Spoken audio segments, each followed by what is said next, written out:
Good morning बच्चों। आज हम हिंदी व्याकरण में पार्ट 3 का रिवीजन करेंगे ऐसे वन एग्ज़ाम के लिए। तो पार्ट 3 का आधा यहाँ तक पेज नंबर 20 तक हमने पिछले क्लास में कर लिया था रिवीजन। आज करेंगे पेज नंबर 21 से।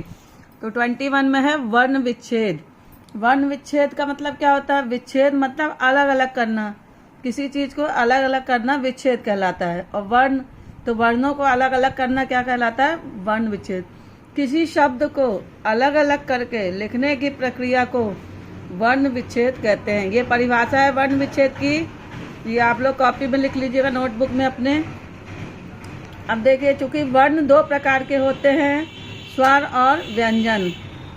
शब्दों का निर्माण इन दोनों वर्णों के मेल से ही बनता है। शब्द किससे बनते हैं? स्वर और व्यंजन को के मेल से शब्द बनते हैं। इन दोनों के मेल से शब्दों का निर्माण होता है। अतः वर्ण विच्छेद में हमें शब्दों में से स्वर और व्यंजन को अलग अलग करना होता है। वर्ण विच्छेद में क्या करते हैं अपन? स्वर को अलग कर देते हैं उसमें से, शब्दों में से, और व्यंजन को अलग कर देते हैं। तो जो दोनों को मिला के जो शब्द बनते हैं, तो दोनों को अलग करने की क्रिया को हम क्या कहते हैं? वर्ण विच्छेद। मतलब विच्छेद मतलब अलग अलग करना, स्वर को अलग और व्यंजन को अलग। तो ये वर्ण विच्छेद कहलाता है। वर्ण विच्छेद करते समय हमें स्वर वर्ण की मात्राओं को पहचानना पड़ता है और उस मात्रा के स्थान पर उस स्वर को प्रयोग में लाया जाता है। जैसे देखिए, स्वर वर्ण की मात्रा, स्वर वर्ण, स्वर आप जानते हैं ना, अ अनार से लेके औ औरत तक, ठीक है। अब उसके जो वर्ण होते हैं, वर्ण जो स्वर वर्ण है, उसकी मात्राएं जो होती हैं, जैसे आ की मात्रा, तो स्वर हुआ आ, लेकिन मात्रा को अपन ऐसे डंडी से दर्शाते हैं कि ये आ की मात्रा हो गई। तो उस प्रकार उसको हम अलग करते हैं, मात्राओं को पहचानना पड़ता है, उनको अलग करना। देखिए, जैसे लिखा है कोमल, तो का में कौन सी मात्रा है? ओ की मात्रा। तो ये ओ की मात्रा लिख दी गई है, मात्रा बस नहीं लगाई गई है, स्वर लिखा है इसका। ओ म में आ का उच्चारण हो रहा है ना, म। ल में भी आ का उच्चारण हो रहा। तो को का ओ, को म ल कोमल। इसी प्रकार किताब, तो क कौन सी मात्रा है? छोटी की मात्रा। तो ये छोटी बनी है, स्वर छोटी। और त में आ, तो आ बना है। ब में बा में कोई मात्रा नहीं है, तो अ हुआ।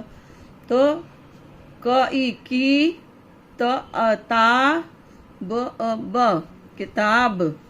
तो इस प्रकार हम इसको वर्ण विच्छेद करते हैं। जैसे वाटिका का किया, व आ वा, ट में छोटी की मात्रा टी, तो छोटी की मात्रा। तो ट ई टी, क का वाटिका।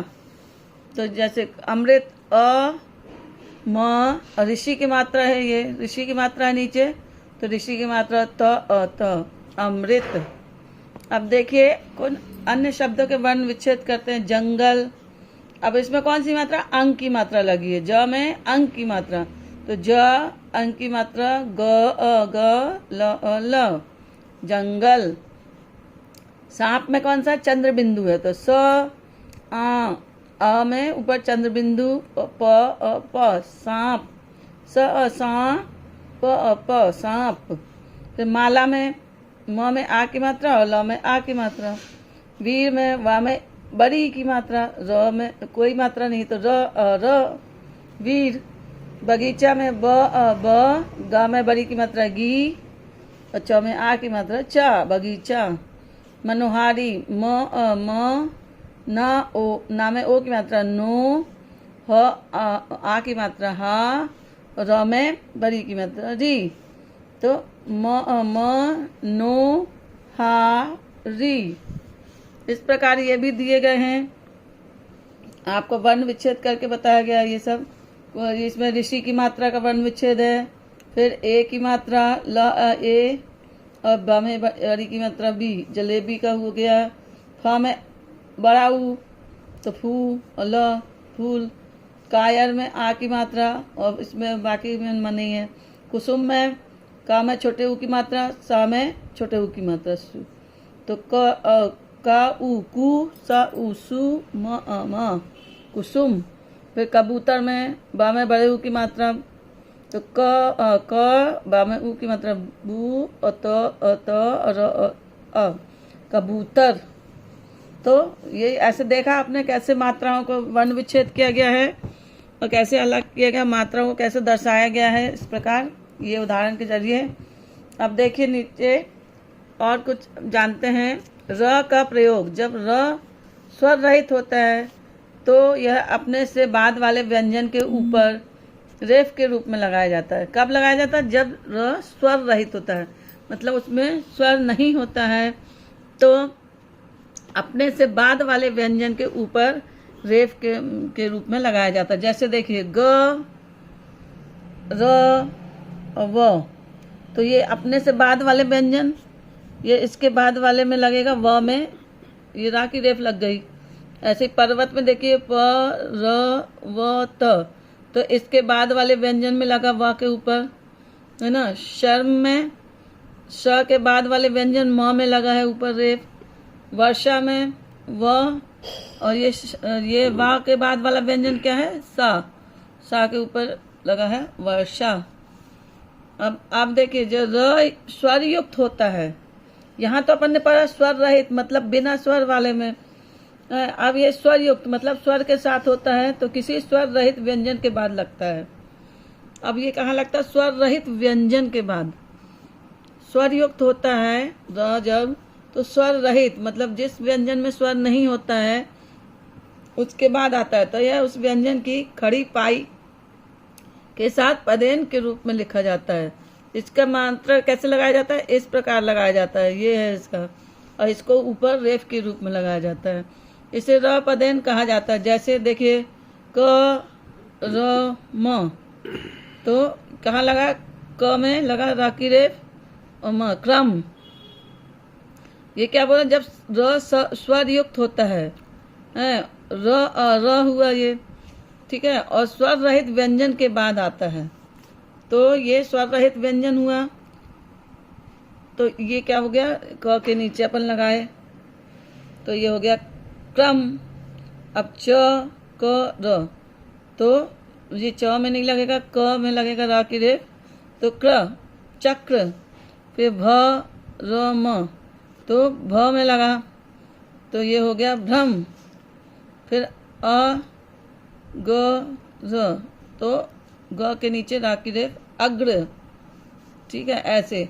अब जब स्वर युक्त र ऐसे किसी स्वर रहित व्यंजन के बाद आता है जिसमें खड़ी पाई ना हो, तो यह व्यंजन के नीचे इस तरह पदेन के रूप में लिखा जाता है। ये देखिए इस तरह ये वाला लगे। 3 प्रकार के रेफ लगते हैं, एक ये ऊपर लगता है, ये एक नीचे लगता है, यहाँ स्वर के मतलब उसमें स्वर युक्त होता है उसमें लगता है ये वाला है, और स्वर युक्त र रहेगा लेकिन व्यंजन रहित स्वर रहित व्यंजन होगा इसमें, और इसमें स्वर रहित र होगा, इसमें स्वर स्वर युक्त होगा।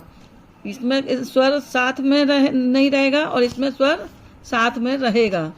स्वर रहित व्यंजन के बाद आता है ये, और ये स्वर रहित व्यंजन के ऊपर लगता है ये, ठीक है। अब इसमें क्या हो गया? ये दोनों तो अलग टाइप का, ये तीसरा अलग हो गया इनसे।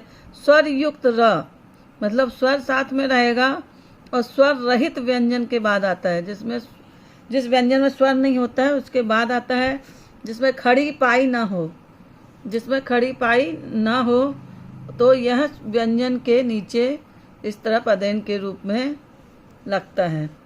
जैसे देखिए ट र क, तो ये कहाँ लगेगा? ट के नीचे, तो ट्रक हो जाएगा ये देखिए।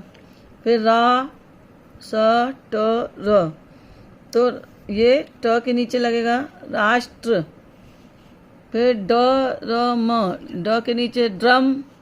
फिर ड रा म, ड के नीचे ड्रामा।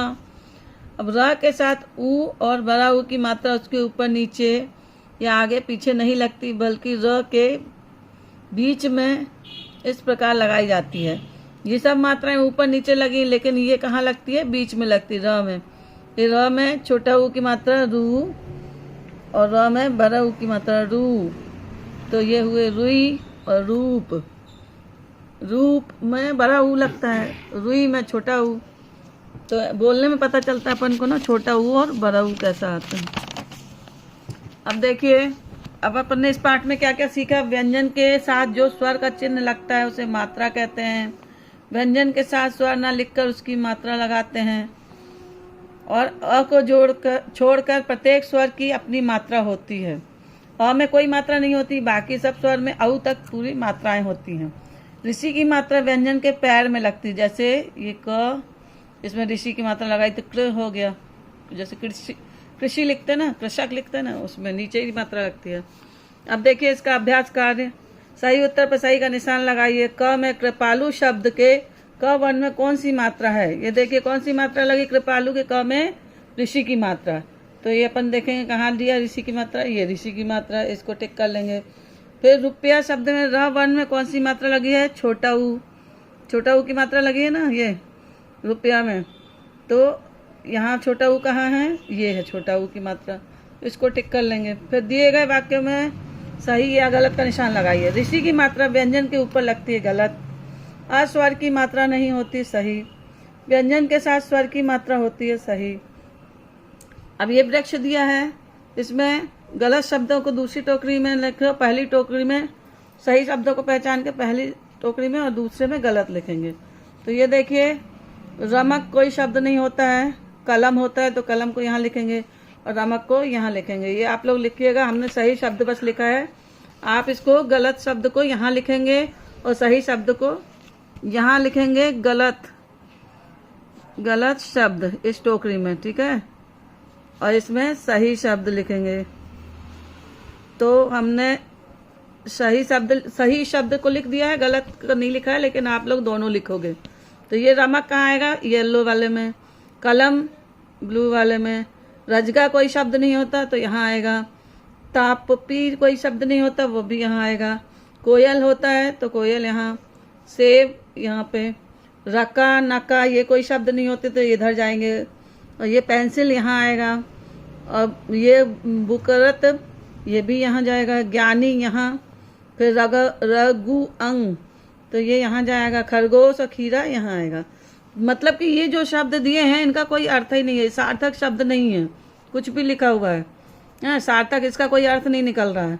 और इन सबके अर्थ निकल रहे हैं, तो जो अर्थ वाले सही अर्थ वाले शब्द हैं यहाँ आएंगे, तो जो बिना अर्थ के शब्द हैं वो यहाँ जाएंगे इस टोकरी में। तो ये आपको अपनी नोटबुक में करना है, ये चित्र भी बनाना है, ये टोकरी बना के ऐसे आपको लिखना है नोटबुक में, ठीक है। और जिन बच्चों ने सब्जेक्ट इनरिचमेंट नहीं भेजा है वो बच्चे सब्जेक्ट इनरिचमेंट भेज दें, नहीं तो उनके नंबर नहीं मिलेंगे, वहाँ 0 किया जाएगा। और जिन बच्चों ने कॉपी अपनी दोनों नोटबुक हिंदी व्याकरण और हिंदी रीडर नहीं तैयार करके भेजी है, वो भी अपना भेज दें व्हाट्सएप पे, क्योंकि ना अगर आप लोग नहीं भेजोगे आपकी कॉपी चेक नहीं होगी, तो नोटबुक के 5 नंबर और सब्जेक्ट इनरिचमेंट के 3 नंबर, ये 8 नंबर आपके कट जाएंगे, उसकी जगह 0 मिलेगा। हम आप लोग को बहुत बार बोल चुके हैं, अब जो बच्चे नहीं भेजेंगे उनके आगे वो 0 ही करना पड़ेगा। तो आप लोग अभी 1 हफ्ते में भेज दीजिए करके, नहीं तो ये है हमारा व्हाट्सएप नंबर, हमने हर बार बताया है आपको कि इस नंबर पे आप लोग भेजिए, ये व्हाट्सएप नंबर है। तो इसी नंबर पे आपको अपना सब्जेक्ट इनरिचमेंट और नोटबुक भेजना है चेक कराने के लिए। यह है 7566853917, ये हमारा व्हाट्सएप नंबर है। इसी नंबर पे आप लोग हमको सब्जेक्ट इनरिचमेंट और अपनी नोटबुक भेज दीजिए कंप्लीट वर्क करके चेक करने के लिए, तब हम आपको नंबर दे पाएंगे, वरना आपको नंबर नहीं मिलेंगे, 0 कर दिया जाएगा। और हम हर बार बोल चुके, हर वीडियो में बोलते हैं, वो जल्दी करिए, फिर रिजल्ट बनेगा तो वहाँ पे आपका खाली रहेगा जहाँ नोटबुक के नंबर और सब्जेक्ट इनरिचमेंट के नंबर हैं। धन्यवाद।